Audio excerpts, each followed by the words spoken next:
Hello everyone, this is Michael from Integrating Technology in the Curriculum. This is my third screencast for Module 3 on the topic of MOOCs. So what is a MOOC? Well, MOOC stands for Massive Open Online Class, or course. And basically it's this new thing that's sweeping education, where thousands and hundreds of thousands of students are taking, sign up to take this one class where they, over the course of a few weeks, take a course as they would in college or university. But it's all online. They're sort of responsible for their own learning, follow the curriculum, and build, network with each other, and essentially, take a class. It's rather interesting. I'm not a big fan of MOOCs, but I have an open mind, especially after reading and watching the debate. I think that the basic idea of them, it's a really good place. I have some reservations as to the quality of the learning experience students get, and the size of the courses, things like that. But for the most part, they're rather interesting, and I think they could really expand students' learning opportunities. So I'm going to use this awesome template, go through how I'm going to integrate MOOCs into my curriculum, the Stockton history curriculum. So my basic idea on how to integrate MOOCs into the curriculum is two basic ways. So I'm going to just bring open my curriculum real quick.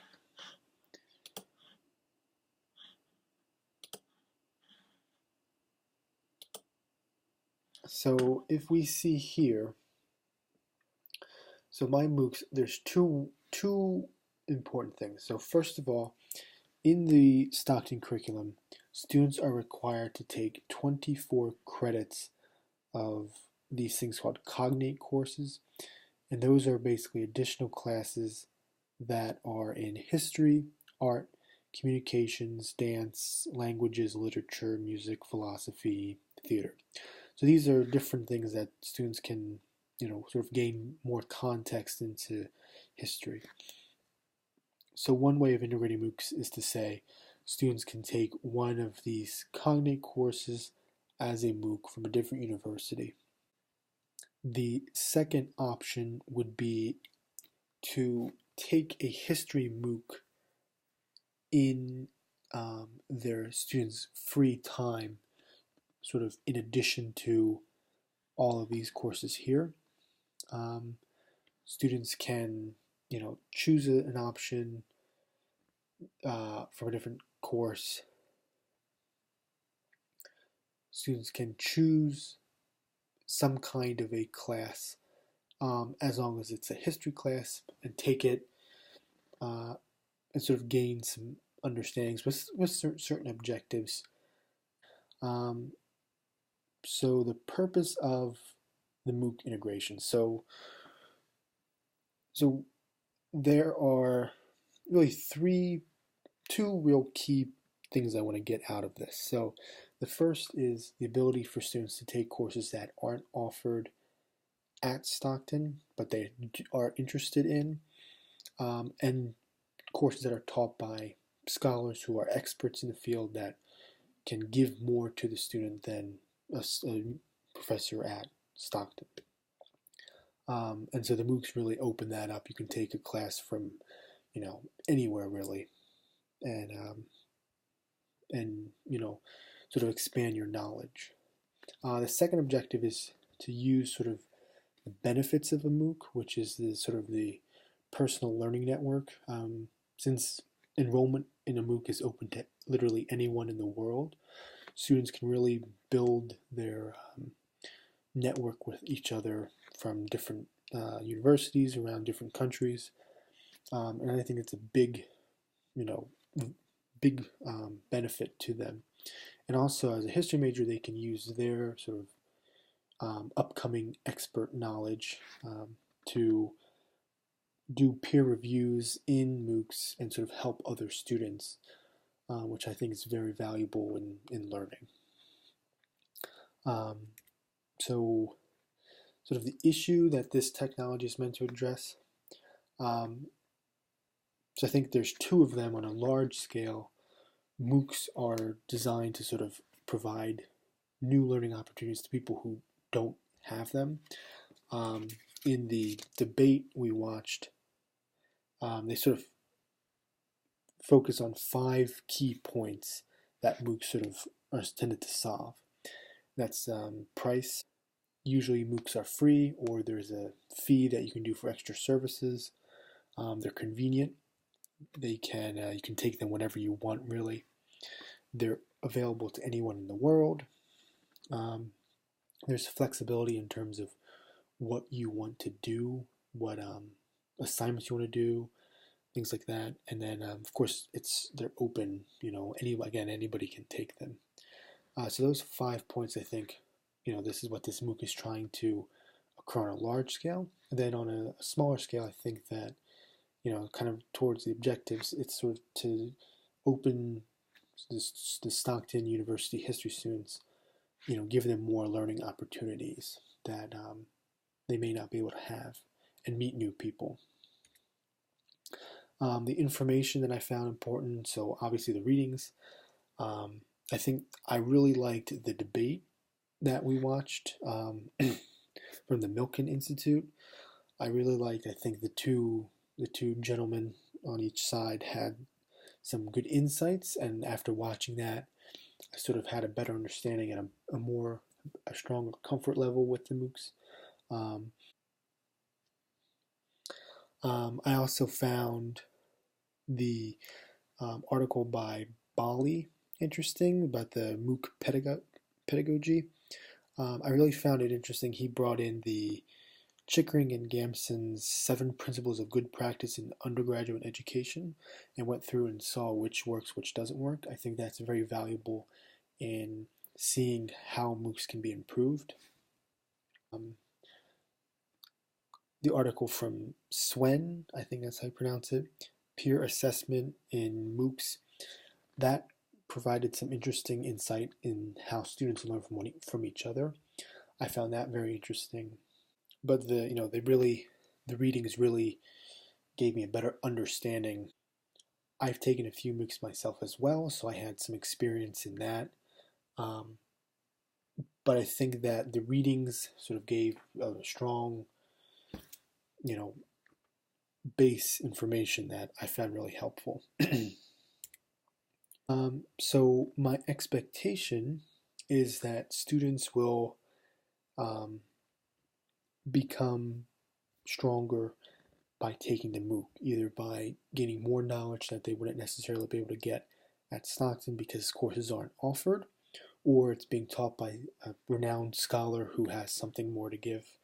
But more importantly, too, that in working with other students, they're going to build relationships with students from other countries, other cultures, other areas of interest that they can then use to build their own learning community and strengthen their knowledge and their experience in the university.